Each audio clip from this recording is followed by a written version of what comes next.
Hi there, this is Mike Johnson, financial planner at Teacher Wealth, and work with a lot of teachers. A lot of teachers are potentially affected by this new temporary waiver that the Biden administration put together for the Public Service Loan Forgiveness Program, and a lot of changes to it that have some potential major impact.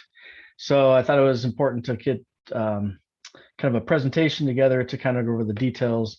A lot of people get confused about this program, and this makes it even more complicated, puts a layer of complication on it. So yeah, let's talk about it. Now it is October 28th, 2021, and this waiver announcement just came out a few weeks ago, and so there's still a lot of things that are a little unknown. So this is what I know of up to this date, and not that there's not going to be more guidance on this, and there probably will be, and see how things go. So that just know that that's kind of where we're at, just a few weeks out from the waiver announcement. So yeah, let's go right into it. Now, just do want to make it clear that this is an educational purpose. It's for not advice. So, make sure that you take care of your tax and legal advice and investment advice using the trusted advisors that you have. So everybody's situation is different. I just want to make sure that we're going over kind of the details here. So let's first of all, let's start with some background. Different types of federal student loans. There's a couple that have been discontinued, and I'll kind of go on why I list those in a second. So the FFEL loans and the Perkins loans are no longer given out, but they are involved in this loan forgiveness program, especially the waiver part. So, and then the other federal direct student loans are all direct loans. The normal direct, which used to be called Stafford loans, direct consolidation loans, the Parent Plus loan, and the Grad Plus loans. These are both direct loans, even though a lot of times when you see their names, you don't see the word direct, but they are direct loans. The Parent Plus loan is for parents for paying for their students' undergrad costs, and Grad Plus loans is a graduate student able to get a loan up to the cost of attendance. So these two will come into play, but this public service loan forgiveness program, you must have a direct loan, and that's part of the rules that we'll go over in a second. Also, I think it's important to understand kind of basic repayment plans. So if you do nothing, when it comes to paying your student loans, you're put in the standard 10-year loan program by default. So you pay it off in 10 years. You can change that to a graduated plan, which the payments start lower and then gradually get higher. You can do the extended for up to 25 years. So you're starting at a lower payment. And then there's 4 income-based plans. I'm not going to go over the details of those today, but just know they kind of all work similarly in the fact that you pay based on your income.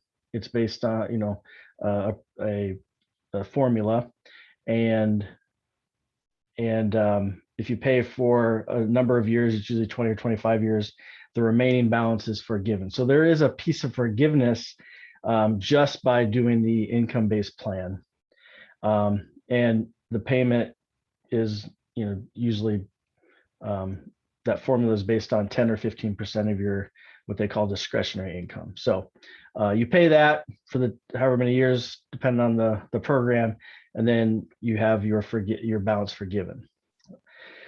So let's get into the public service loan forgiveness plan specifically. Now, a lot of confusion. And the main thing that you got to understand is you got to check all the boxes. And so there's a number of boxes and it gets confusing. And so people oftentimes think that they were eligible or are eligible for this type of loan, but because they're not checking every single box, one minor mistake on the rules could cause you not to be part of the program and end up not getting loans forgiven. So the first one is you got to work full time. That's based on the definition of your employer. Or so that might be a 40-year or 40-hour work week, or 30 hours, whatever is highest. So you have to work for either a nonprofit organization or a U.S. federal, state, local, tribal government. And that's where, my clients, teachers come into play, because public school teachers are, a state government employee. Have federal direct loans. So again, those different types of loans, you got to be under the direct loans. And so when we look at the Perkins loan and we look at the FFEL loans, those technically are not eligible because they're not direct loans. So there was a lot of confusion over the years. People had a FFEL loan, people had a Perkins loan. It's a government loan, and private loans from a private institution are not part of this plan. So a lot of people think it's a government loan. It's part of the public service loan forgiveness program. The problem is it has to be a direct loan and not one of those others. The other thing is you have to be on an income-driven repayment plan. So if you were just in the default standard loan, you followed every other direction, clicked every other box. If you weren't in the income-driven repayment plan, then your payments wouldn't count as qualifying payments. And so again, that happened. And so you have to have 10 years or technically 120 qualifying monthly payments. That does not have to be consecutive. So, maybe she had somebody that worked, switched jobs, and sometimes they're a public school teacher, sometimes not. Then together, you have to have 120 qualifying payments while you are working for a government agency or school or whatever. And so a number of people check the work full-time. They check this box of the correct employer, and they made the 120 qualifying payments. They went out and applied for the public service loan forgiveness. And there's just lots of cases where they found out they weren't in the correct loan or they weren't in the correct repayment plan. And so, a lot of the headlines was that only 1% or only 2% of people that applied for this got this got their loans forgiven, which is true. It's a kind of a crazy system. Many would argue unfair system, but by the rules, technically, a lot of those people just weren't eligible. So, so that's kind of how it works. So then you fill out a form, you get it signed by your employer that yes, I worked for this. You apply, okay, I made the 120 payments, and then whatever balance you have left after that is completely fully forgiven. The amount forgiven is not considered income. It's not taxed. And so it's a great forgiveness program compared to any other program out there. Because like like we said, with the income-driven plan, you're going to maybe be forgiven after 20 years or 25 years, but here it only takes 10 years. So very popular idea, and it's just that a lot of people didn't know the rules and didn't follow the boxes, even if they, maybe if they would have known better, if they did a better job educating people, they would have clicked all the boxes. So let's talk about now where the waiver comes in. So October 6, 2021, there's this waiver that's put out there, and basically it tries to deal with those sad stories of people doing, by intent, they were in the right job, made the right amount of payments, but because they weren't at the right loan or they weren't on the right repayment plan, their payments ended up being non-qualified. And so to try to fix that, this waiver, it's a temporary waiver. There's a way that you can get those payments to be qualified. So for a limited time, borrowers may receive credit for past payments that were made that would otherwise not have been qualified for the PSLF. And so again, maybe you're in a Perkins loan, maybe you're in a FL loan. Now those payments to those type of loans can end up counting if you follow the correct procedures. And you maybe, like we said, maybe you're in the standard plan, maybe you were in the extended plan, making payments, but you weren't in the income-based plan, repayment plan. You can get those past payments to count.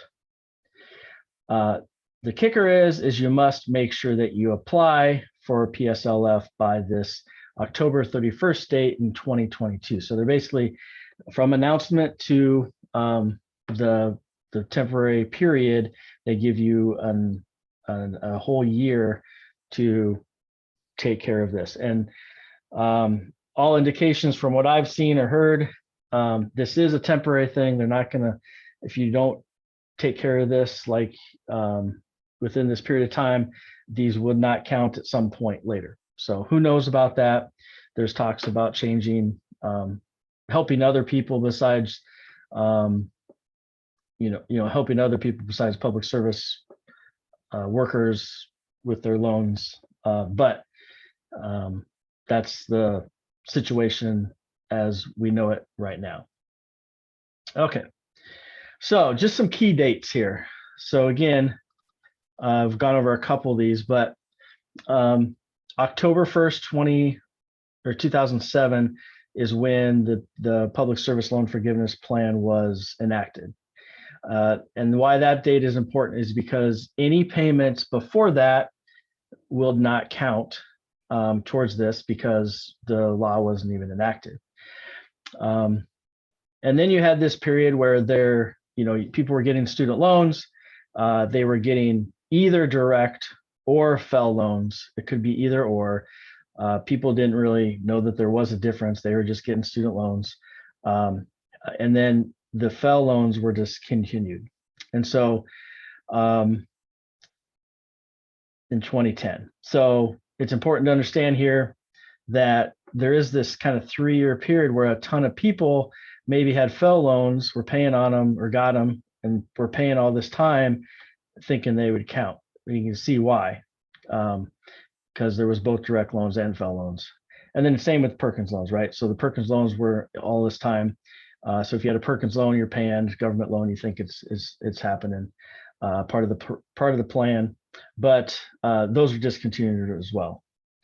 And then I have this kind of orange bar here because it's important to realize that your first payment of the 120 is going to be made here.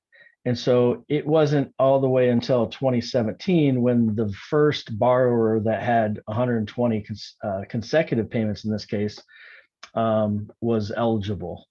So this is when the first group of people started applying. We're told, yay, you got your loans forgiven, or nay, sorry. And so again, a lot of people didn't know the rules. So there was a number of people that were making payments all this time, just didn't know they're in the right loan. And so all this problem, it gets a bad name, get bad rap. It's not, the rules are confusing, so things aren't going well in all this time. And so a lot of complaints, a lot of headlines in the media about how, a sham this is. Some people even think it's a scam. Some people think, yeah, that doesn't even exist. It's just something that the government's playing with us for. And so now the Biden administration comes out with this waiver to try to deal with this issue. And then, so again, you have this waiver deadline. So we're right here when I'm talking. Who knows when you're watching this video, but you got until the October 31st. Okay, so again, you must check all the boxes. Yeah, I think that's just kind of a review. So let me give you a couple case studies here. So Kathy, elementary teacher at a public school, definitely checks the box for the type of job, has $14,000 remaining in student loans, has FFL loans, an extended payment plan, worked for the same school district for 13 years, hasn't missed a loan payment, so has 10 years of payments, and had never heard of the PSF or PSLF program till today. So she didn't even know that there was this thing.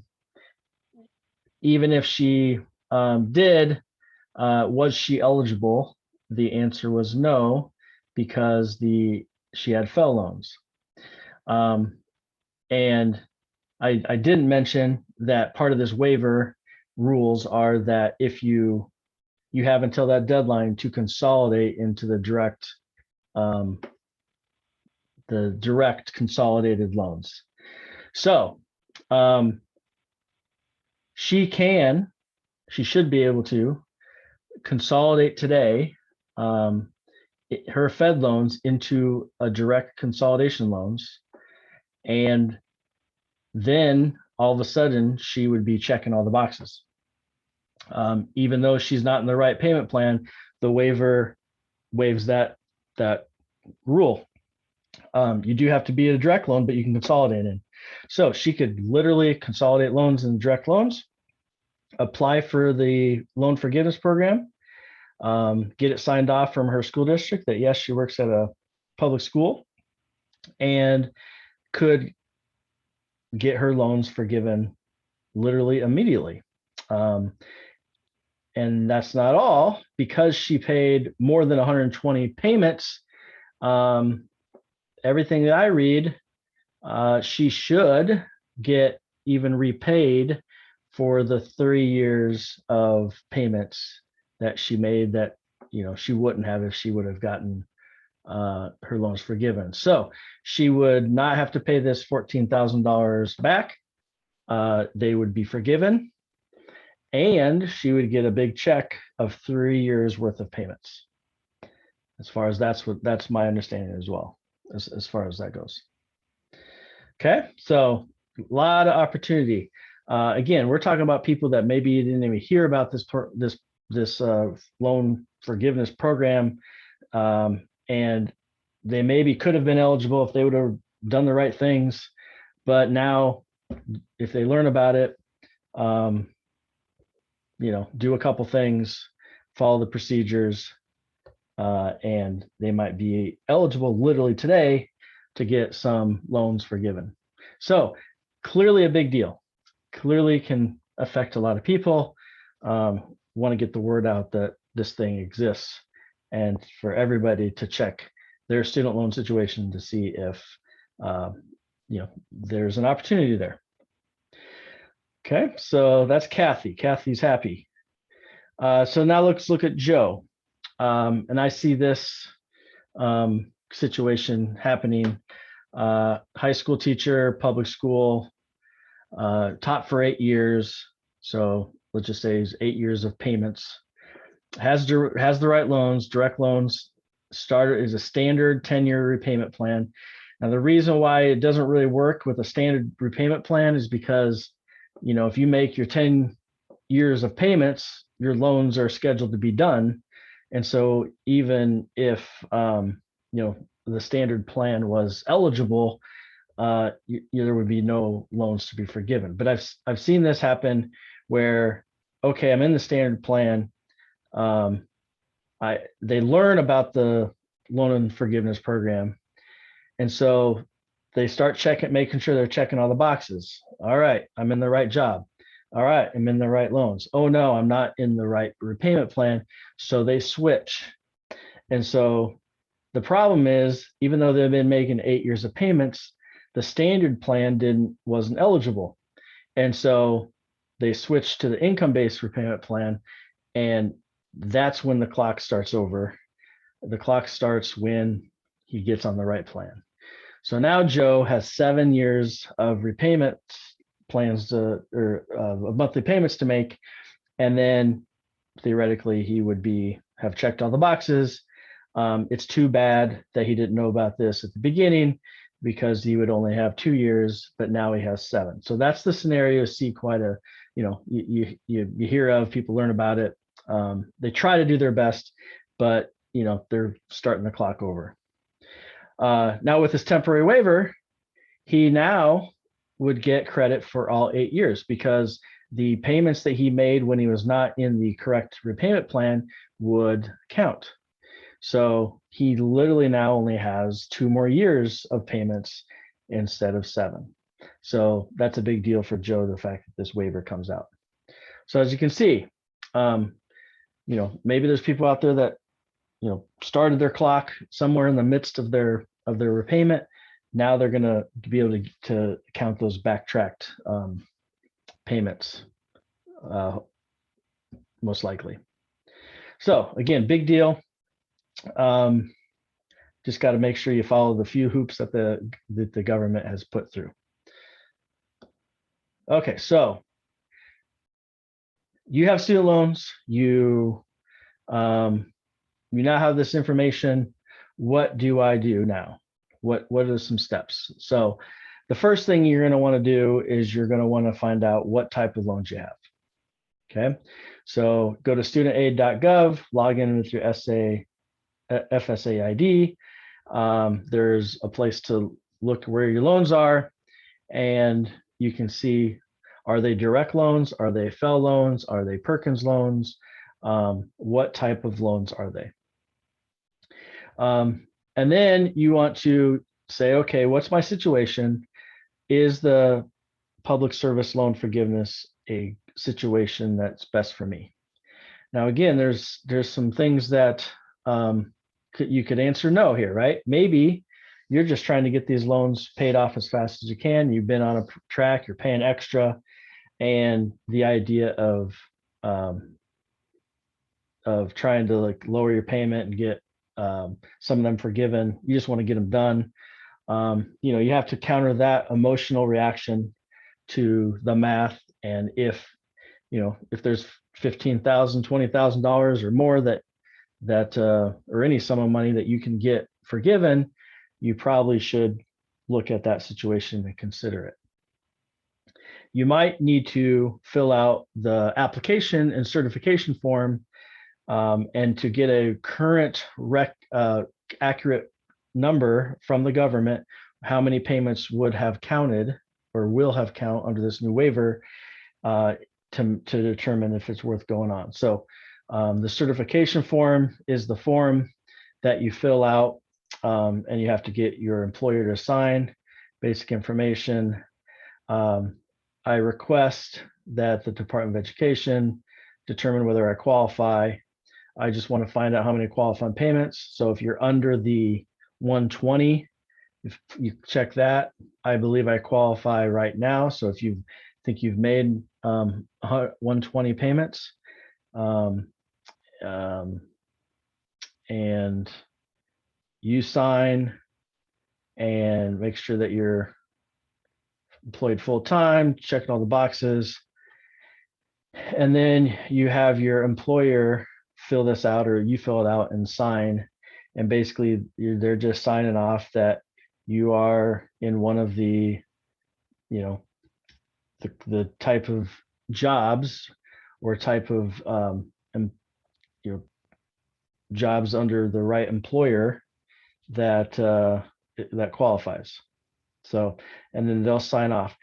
If you've been to a number of different school districts or a number of different jobs that would qualify, you want to go back and fill this out and have your previous employer sign off on any years or payments time that you you know, begin date, end date that you worked that. So maybe you worked for a public public hospital, and then you work for a school district. So you want to get, or maybe you work for a number of school districts. You want to get each signed to get credit for all the payments that would be worth. Okay. Then if you need to, you want to consolidate. So if you do, you know, if you are on a FFEL loan or a Perkins loan, you must have a direct loan even under the waiver, and they will be counted, those payments in the past, as long as you consolidate into a direct consolidation loan. So that would be a step to do. And then you want to change into an income-based repayment plan.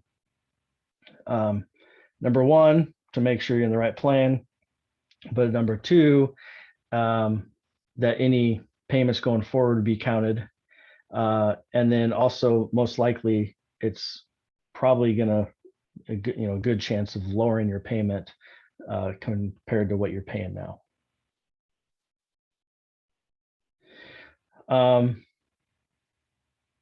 If you've already applied for the public service loan forgiveness, so maybe you're like Joe, who completed that form, changed repayment plans, you know, probably a good idea that you update your certification, ask for in writing, you know, ask for and get in writing an updated amount of months that the government would count. You might, theoretically, they say that you might have already even, I know I've seen on social media people celebrating the fact that they got an email saying your payments went from 81 payments to 106 payments, because they looked at people that had already applied and gotten denied automatically, supposedly. So maybe this will happen automatically. If not, still a good idea. If that doesn't happen, to get it in writing that, you know, here's where I'm at as far as the amount of payments.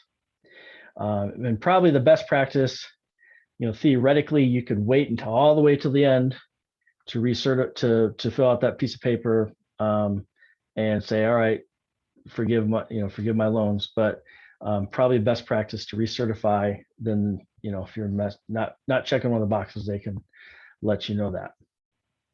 Okay, so a couple of considerations to make sure we understand here. The 120 payments must be made while having eligible employment. So again, it's not just that you're made payments, you have to be making payments at the same time. The payments only count if you were under the eligible employment working for that type of employer. And so there has been some confusion about that. Even with the waiver, that's the case. But again, they don't have to be consecutive. So, you know, again, multiple teaching jobs, you bounced around, work for 2 to 3 districts. Those all should count as long as they're public schools, but you want to make sure that you get those forms filled out. Or there's, you know, people who are stay-at-home parents. Maybe they started working at a school, stayed home for a number of years, came back, and you want to get credit for the time before and the time after. But it all do add up. Private student loans are not eligible. This is only for government loans. And again, it used to be only for direct loans, but now with this waiver, you can transfer those other ones the time, like we've said, and that includes those of you that maybe have concluded in the past that, yeah, I never, this public service thing is a waste. It's too much headache. Maybe you're even told that you were not eligible, even though you maybe were, and you refinanced into private loans. There's no really going back. Once you've consolidated from government loans to private loans, you are not going to be getting credit for those because now you're in a private loan. Parent Plus loans. Parent Plus loans are eligible for the public service loan forgiveness. So if you're a parent and you've taken, you had a child go through college and you've taken on those Parent Plus loans, you can get you can do, after you've gotten those loans, you start paying them. You could pay 10 years worth of Parent Plus loans, but and get loans forgiven, but they are not eligible for this temporary waiver. It specifically says that. Not sure why or the reasoning, but even though in every other case, every other situation, it's just like any other loan, as far as the public service loan forgiveness, this temporary waiver stuff doesn't check the box. So if you're like Joe, just found this out, or found out at some point, maybe you've made a number of years of payments for the Parent Plus loan, you get on the right repayment plan, or you get on the right, you get on the right payment plan, your clock's going to still start today. You can't go back like the other, people that have other direct loans or the FFL loans, for example. The other thing I think is worth considering is interesting timing, the Fed loan servicing. So the government contracts out companies that do the servicing, that handle all the billing and maybe, if you have student loans, government student loans, Navient, Great Lakes, there's a number of them. Fed loan servicing is the one that handles all the public service loan forgiveness situations. And so if you move to move to the public service loan forgiveness, Fed loan is servicing your loans. They're keeping track. Well, interestingly, a couple of months, they have not renewed their contract, and so they're going to be done servicing at the end of the year. And some are wondering whether it's going to be a smooth transition. They've been doing this for years. They're going to hand it over to another company who, we've already talked about. Oh, this is confusing. Even the Fed loan servicing, a lot of complaints about their staff not knowing the rules and telling people wrong. And now it's probably even going to be worse when some, new companies taking over, hiring people that are just learning the rules. And so I don't know what that's going to look like. The transition, some are worried about this. Again, probably worth trying to get a written record of what Fed loan servicing has for your payment plan, amount of payment that are eligible, because who knows what that transition is going to look like. And again, to add for even more confusion, if you've had government loans, you have had this time where you haven't had to pay any loan payments. They've been paused. And by the way, if you all those months that you haven't had to pay, those months are eligible as payments for the public service loan forgiveness program. And so these, new servicers are going to have to deal with this. They're going to have to deal with, new payments coming online and communicating with all their student loan borrowers who are paying it back, and when to pay back, and when your first payment's due, and direct deposits or automatic payments set up and all that stuff. So a lot is going to be going on in a short period of time. So who knows what that's going to look like? Don't have a ton of confidence in the federal government, in particular the student loan process, because they've shown that they've lot of errors and not smoothness as up to date. So so Fed loan servicing might be switched over to one of these companies. Navient supposedly getting out of the game as well. So if you have a Navient loan, you're going to move to Maximus. So again, a lot of shuffling that might add to the confusion. So the last thing to keep in mind that this is, I work with teachers, but it's not just teachers that are eligible for this.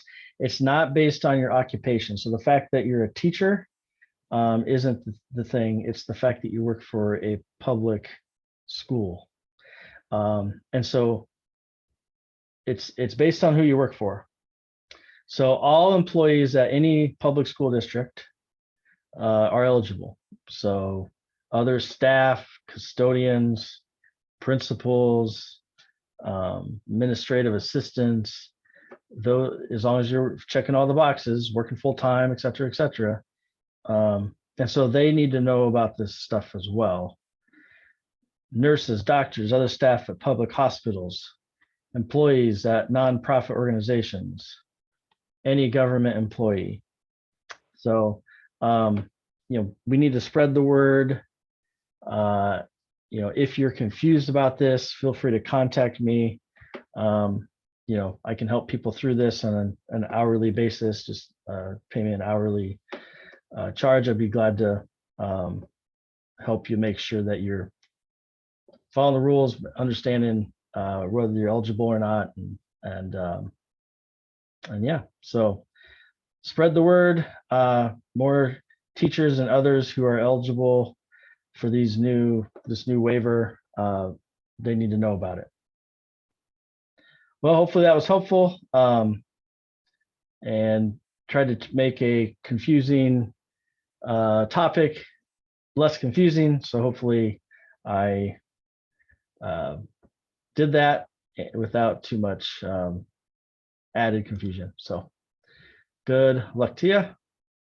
Have a great day.